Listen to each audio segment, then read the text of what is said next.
नमस्कार, मेरा नाम वीरेंद्र है। मैं साउथ दिल्ली लोकसभा क्षेत्र से निर्दलीय उम्मीदवार हूं। आज हम चुनाव लड़ रहे हैं। मैं एक युवा हूं और जहां तक कि आज मैं बात करूं मैं इस हमारे देश की कि युवाओं का जो देश है हमारा, इसमें जो हमारा जो सांसद भवन है उसमें बैठने वाले युवाओं की संख्या बहुत कम है। हमारे मुद्दे आज ये रहेंगे कि बेरोजगारी आज हमारे देश में एक बहुत बड़ा इशू है और गरीबी इसलिए है क्योंकि बेरोजगारी है, और गरीबी और बेरोजगारी दोनों इसलिए हैं क्योंकि शिक्षा का प्रचार नहीं है। जब तक हमारे देश में लोग शिक्षित नहीं होंगे, बेरोजगारी दूर नहीं होगी और किसी भी महिला की सुरक्षा के लिए सरकार कोई विशेष कदम नहीं उठाएगी, तो ऐसे मुद्दे हमारे हैं जिन पे हम काम करना चाहते हैं। आज हमारे सामने हमारे देश में जो चल रहा है वो हर एक व्यक्ति अच्छी तरह से जानता है, लेकिन जो राजनीतिक पार्टियां किसी भी प्रकार से ताम झाम लगाकर अपनी सत्ता हासिल कर रही हैं और यहाँ तक कि अपनी तानाशाही जमाने की कोशिश कर रही हैं। और जहाँ तक मैं बात करूँ केंद्र में सरकार बीजेपी की जो सरकार है वो प्रशासन को तथा मीडिया को एक तरीके से खरीदने वाला काम कर रही है, जो हमारे भारत जैसे लोकतांत्रिक देश के लिए बहुत एक शर्म की बात है कि अपनी शक्तियों का गलत उपयोग किया जा रहा है तथा सरकारी संस्थाओं को भी अपने अंडर लेने का काम कर रही हैं। दूसरी बात यह कि जैसे कि दिल्ली की जनता का एक मसीहा केजरीवाल जी, जो 10 साल पहले दिल्ली में एक लोकपाल बिल के लिए अपना चेहरा सामने लेके आया था, लोगों को उनसे बहुत ज़्यादा उम्मीद थी। लोग आशा करते थे कि कोई नया व्यक्ति आया है जो हमारे लिए सोचेगा, जो गरीब के लिए सोचेगा। लेकिन जैसे ही सत्ता आई तो केजरीवाल जी जो मेन एजेंडा लेके आए थे जनता के सामने, जो उनका मेन एजेंडा था उसको भूल करके एक वैसी की वैसी राजनीति जो पहले पिछले समय में चल रही थी, जो पार्टियां चला रही थी, उसी दिशा में वो आगे बढ़ने लग गए और आज भ्रष्टाचार के मामलों में बिल्कुल घिरे हुए हैं। और दिल्ली में जैसे फ्री की सुविधाओं के नाम पर वोट मांग रहे हैं, लेकिन फ्री की सुविधाएं जो भी दे रहे हैं वो भी कहाँ तक सही हैं। बिजली की सुविधाएं अगर फ्री दे रहे हैं तो गरीब व्यक्ति ऐसा है जिसके पास ना अपना घर है ना मकान है, तो अगर वो किराए पे रहता है तो उसको फ्री बिजली कैसे मिल गई। अगर किराए पे रह रहा है तो वो आज भी 8 रुपये 10 रुपये यूनिट बिजली मकान मालिक को देता है, तो बिजली फ्री कहाँ से हुई। दूसरी बार पानी की जो सप्लाई वो फ्री में देने की बात कर रहे हैं, तो सीवर का पानी लोगों को पिलाया जा रहा है और वो सीवर का पानी इस तरीके से गंदा है कि वो स्वास्थ्य की ऐसी बीमारियों को इन्विटेशन दे रहा है, कैंसर की बीमारियां हो रही हैं। और पानी के नाम पर जो टैंकर माफिया है वो दिल्ली में बहुत ज़्यादा एक्टिव है। आज दिल्ली की जनता उसके बारे में ज़्यादा नहीं जानती, लेकिन अगर छोटी छोटी झुग्गी बस्तियों में भी आपको देखोगे टैंकर माफिया बहुत ज़्यादा दिल्ली में एक्टिव है। उसके बाद तीसरा मुद्दा जो केजरीवाल जी का मैं आपको बताऊं कि स्वास्थ्य सुविधाएं अच्छी हैं। स्वास्थ्य सुविधाएं जीरो लेवल पर है, जीरो पे से भी नीचे हैं। आम आदमी पॉलीक्लिनिक में बैठा हुआ डॉक्टर बिना थर्मामीटर के नाप के और 2 मीटर दूर से ये बता देता है कि आपको क्या बीमारियां हैं। एक टैब में उनकी फ़ोटो ली जाती है और एक पर्चे में लिख के 4 दवाएं दे दी जाती हैं। ना उसका थर्मामीटर से ये टेस्ट किया जाता कि इसको बुखार कितनी है, और ना कोई लैब टेस्ट किया जाता। उसके बाद उनको दवाई दे दी जाती है, ठीक होंगे तो ठीक है, वरना अगले हॉस्पिटल में उनको दिखा दिया जाता है, दूसरे हॉस्पिटल का दरवाज़ा। तो ये व्यक्तियों की जान के साथ खिलवाड़ है। बहुत बड़ी भूल है कि ये एक फ्री में दवाइयाँ देने के एक एजेंडे के साथ साथ लोगों की जान के साथ खिलवाड़ कर रहे हैं। चौथी बात ये महिलाओं की बस की सुरक्षा। महिलाओं की बस की सुरक्षा आपने कहाँ तक दी। एक मार्शल जो आपने बिठाया उसके पास कोई भी योग्यता नहीं है, कोई भी प्रशिक्षण नहीं है, और अगर कोई बहन के साथ, बेटी के साथ, महिला के साथ अगर अन्याय हो जाता है तो मार्शल का जवाब ये आता है कि मैडम इतनी भीड़ है, हम इसको कैसे रोकें। उसके बाद जो बसों की फ्री की सुविधाएं थी, वो बस जो 5 मिनट में आती थी आज 10-10, 15-15 मिनट में नहीं आती, और उन बसों को नहीं बढ़ाया गया। फ्री की सुविधाएं तो आपने दी। एक महिला जो अगर जॉब करने जाती है 5-5 रुपये बचाकर, अगर महीने में अगर 1000 रुपये भी उसके खर्च होते हैं तो वो चलो 1000 रुपये बच रहे हैं। लेकिन दूसरी तरफ ये देखो कि अगर वो महिला 6 महीने तक अगर बस में जाएगी तो उसके साथ एक ऐसा हादसा होगा, या तो उसके ऊपर उसकी जो इज्जत आबरू के साथ खिलवाड़ होगी, ये सबसे बड़ा मुद्दा। उसके बाद अगर या उसका फ़ोन गुम हो जाएगा उस भीड़ में, या उसका कोई गहना गुम हो जाएगा, जो पिछले 1 साल में उसने पैसे नहीं बचाए उससे 10 गुना ज़्यादा पैसे का उसको लॉस हो जाता है। चौथी बात ये स्कूली शिक्षा का सत्र बढ़ाने के नाम पर मैं आपको ये बता दूं कि आप खुद एमसीडी स्कूल में, दिल्ली सरकार के स्कूलों में आप सर्वे करके देखिए, एक 5वीं क्लास का बच्चा 10 तक पढ़ा, 100 तक गिनती अगर नहीं सुना सकता। सिर्फ पोस्टर पर बातें हो रही हैं, जमीनी हकीकत पे ग्राउंड लेवल पर जो चीज़ें हैं वो बिल्कुल फेक है, सिर्फ पोस्टर वार हो रहा है। चौथी बात मैं आपको ये बता दूं, आज बड़े बड़े पोस्टर लग रहे हैं केजरीवाल जी के कि जेल का जवाब वोट से। अरे जेल का जवाब वोट से तुम जनता को, तुम्हें शर्म आनी चाहिए। अगर पहले जब सत्ता में नहीं आए थे अपने बच्चों की कसम खाते थे तुम, और आज ये कहते हो जेल का जवाब वोट से। जनता को पागल बनाया जा रहा है। अगर आज उन्हें रियायत मिली है भाई, कुछ समय के लिए उनकी जमानत हुई है, वो किस बेस पे? अगर सुप्रीम कोर्ट के सामने हम ये चीज़ मान लेते हैं, कानून के सामने हम मान लेते हैं कि हमें अग्रिम जमानत दी जाए कि आने वाला जुल्म हम कबूल कर चुके होते हैं, तब अग्रिम जमानत मिलती है। उस जमानत पे केजरीवाल जी बाहर आए हैं और वो जनता को बेवकूफ़ बना रहे हैं। जनता बेवकूफ़ को सबसे ज़्यादा बनाया जा रहा है। और प्रशासन, जो सत्ताधारी पार्टियां हैं, वो अपना प्रशासन इतने ज़्यादा मजबूत कर चुकी हैं और प्रशासन का गलत प्रयोग किया जा रहा है कि मेरे जैसे निर्दलीय उम्मीदवार हैं ना, उनको रैली करने के लिए परमिशन मिलती, उनको इधर उधर घुमाया जा रहा है गोल गोल करके। तो ये एक लोकतांत्रिक देश में बहुत बड़ी नाकामी है सरकार की। लोगों को बिना लोगों को दबा करके, बिना अवेयरनेस को फैलाए एक एजेंडा, एक माहौल क्रिएट किया गया कि हम इस दुनिया में या इस देश में सत्ताधारी पार्टियां सब कुछ है।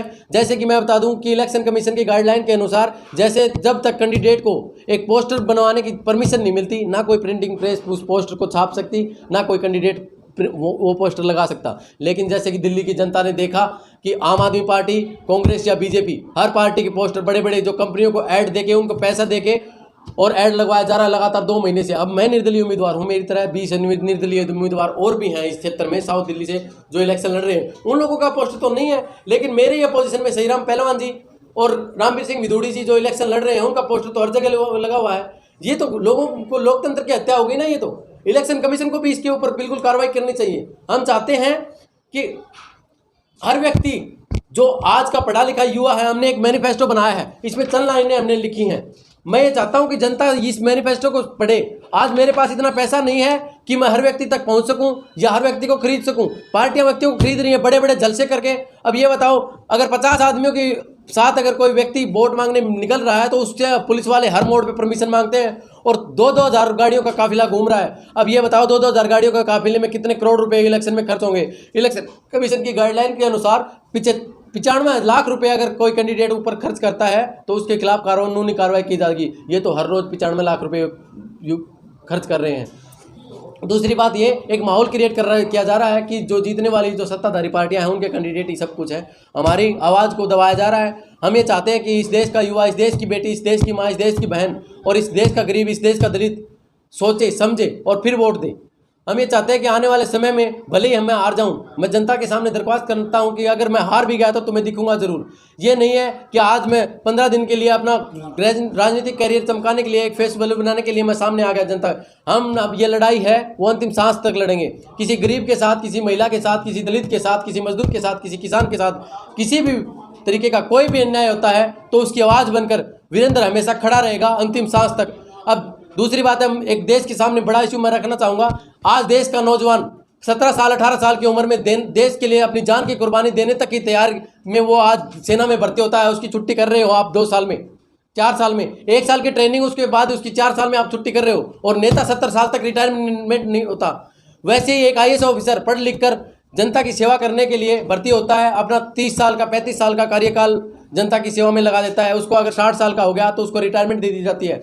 एक शिक्षक जो बच्चों को, स्कूली बच्चों को शुरू से लेकर के, शिक्षा के बिना कुछ नहीं है, शिक्षा का प्रचार करना जो व्यक्ति शुरू करता है, अगर उसकी एज 58 साल हो जाए तो उसको रिटायरमेंट कर दिया जाता है। लेकिन नेता अपनी कुर्सी छोड़ना नहीं चाहते। परिवारवाद की राजनीति हो रही है। एक व्यक्ति जो इस क्षेत्र में घुस गया वो अपना छोड़ना नहीं चाहता। अगर वो अपनी कुर्सी छोड़ता भी है तो एक परिवार के व्यक्ति को दे देता है कि मेरा चाचा है, मेरा भाई है, मेरा बेटा है, मेरी बहू है, मेरी बहन है।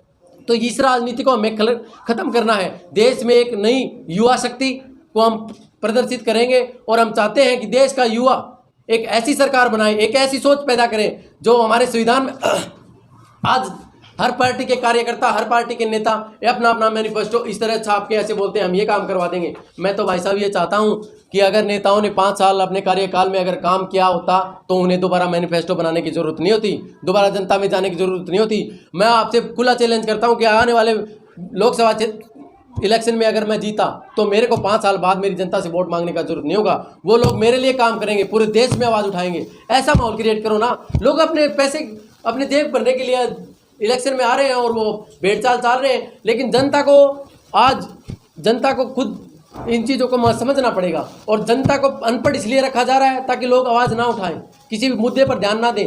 बहला फुसला के जनता को पैसे का लालच देके, यहाँ तक कि शराब का लालच देके लोगों को अपनी पार्टी में शामिल किया जा रहा है या वोट डालने के लिए मजबूर किया जा रहा है। अब ये बताओ कि फ्री में स्कीमें बहुत आई, जैसे कि आपने देखा एक कोविड एक बहुत बड़ी महामारी थी, उसमें लोगों की जान के साथ खिलवाड़ कर दी। एक ऐसी दवाई करोड़ों लोगों को लगा दी गई जो सही नहीं थी। अब ये बताओ, उससे अगर कोई व्यक्ति मरेगा उसकी जान की कीमत क्या तुम्हारे उसके बराबर थोड़ी ना है। व्यक्ति की जान की कीमत आज इनके सामने कुछ नहीं है। इनको सिर्फ वोट की राजनीति करनी है और ये चाहते हैं कि ये गरीब जनता, ये पागल जनता इनके पीछे रहे और अनपढ़ रहे और इनके तलवे चाटे। ये ऐसा माहौल क्रिएट किया गया है। जैसे कि 75 साल में हमने देखा कि देश में दो तरह की विचारधाराएं आई। एक विचारधारा एक ऐसी आई जिसने ये सोचते हैं कि 2014 से पहले तो इस देश में हम पत्थर से आग जलाते थे और हमने 10 साल में सब कुछ कर दिया। और एक दूसरी विचारधारा वो ये कहती है कि 2014 से पहले तो सब कुछ अच्छा चल रहा था और अब तो हम लुट गए, पिट गए, बर्बाद हो गए। ये दोनों ही विचारधारा एक लोकतांत्रिक देश के लिए बहुत बड़ा खतरा है। हमें युवाओं को उजागर करना पड़ेगा, हमें लोगों को पढ़ाना पड़ेगा, शिक्षित बनाना पड़ेगा। वो लोग पढ़ेंगे अगर लोग अपना इतिहास पढ़ते हैं, लोग अपना कानून व्यवस्था पढ़ते हैं। आज हमारे देश की बेटी को ये तो पता है कि एक साल में कितने वर्ष आते हैं, लेकिन उसको ये नहीं पता कि संविधान में उसको कितने अधिकार दिए गए हैं। इस देश की महिलाओं के साथ अत्याचार हो जाए तो कोई भी देश का नेता एक दो बात उनके लिए बोलने के लिए खड़ा नहीं होता। बड़े शर्म की बात है ये। मणिपुर जैसे हादसा हुआ, हमारे देश के प्रधानमंत्री के मुंह से 2 शब्द नहीं निकले। कितनी शर्म की बात है। आज बड़े बड़े जगह इतना बड़ा, जैसे कि आज हम ये मानते हैं कि 370 का मुद्दा बीजेपी सरकार ने खत्म कर दिया।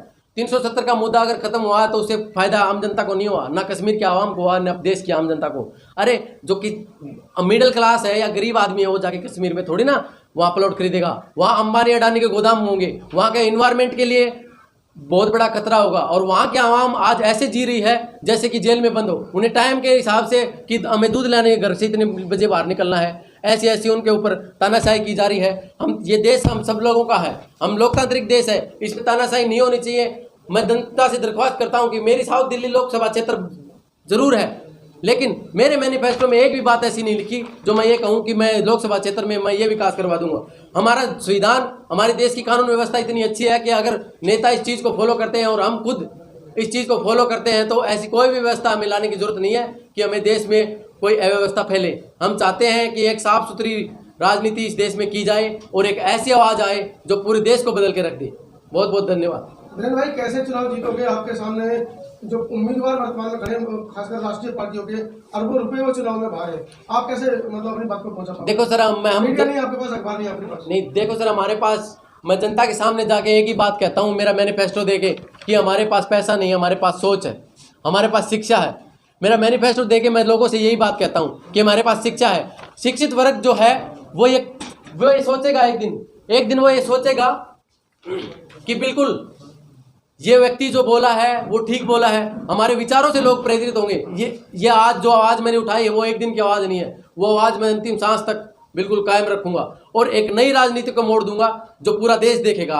आज ये बंद रूम में जो मैं आपके सामने ये बातें कर रहा हूँ, कल पूरा देश देखेगा। समय किसी चीज को हालातों में जिस प्रकार से सरकार एक ही रंग में मुल्क को रंग देना चाहती है, धर्म की राजनीति हावी है, युवा उस चुंगल में फंसा हुआ। आपको लगता है कि युवा को धर्म की राजनीति से निकाल करके जो बेसिक मुद्दे हैं उन पर उनका ध्यान? धर्म की राजनीति तो सर, लोगों को अगर धर्म की राजनीति ऐसी ही चलती रही तो लोग कट के मर जाएंगे। ये तो बहुत बड़ा इश्यू है इस देश का। और एक राजनीतिक पार्टी ऐसी है जो सिर्फ ऐसे दिखाती है कि एक कम्युनिटी, एक धर्म जो ऐसा है जो देश के लिए अच्छा है और दूसरा देश के लिए खतरा है। ये बहुत नाकामी की बात है। लोगों को सोचना चाहिए। अगर हमारा कहीं एक्सीडेंट हो जाता है और हम डॉक्टर के पास जाएं तो हम अगर डॉक्टर से जाके ये थोड़ी ना पूछेंगे कि आपका धर्म क्या है, आपकी जाति क्या है। लोगों को अवेयर होना पड़ेगा। लोग आज शिक्षित नहीं है, इसलिए धर्म के नाम पर वोट डाल रहे हैं। मैं तो लोगों को, जब तक इस देश में शिक्षा का प्रचार नहीं होगा, लोग ऐसे ही पागल बनते रहेंगे। नेता ऐसे ही उनको लगता है कि शिक्षित होना जरूरी है। बिल्कुल, शिक्षा वो शेरनी का दूध है, जो पिएगा वो दहाड़ेगा। डॉक्टर भीमराव अंबेडकर जी ने कहा था। और हमारा यही संकल्प है कि देश में शिक्षा का प्रचार हो, देश में अच्छे लोग राजनीति में। आज संसद भवन में 40% ऐसे लोग बैठे हैं जिन पे क्रिमिनल चार्ज है, रेप जैसे हीनियस क्राइम के चार्ज है। वो लोग खुद अच्छे नहीं है, हमारे देश के लिए क्या अच्छा फैसला कर सकते हैं? धन्यवाद। ओके।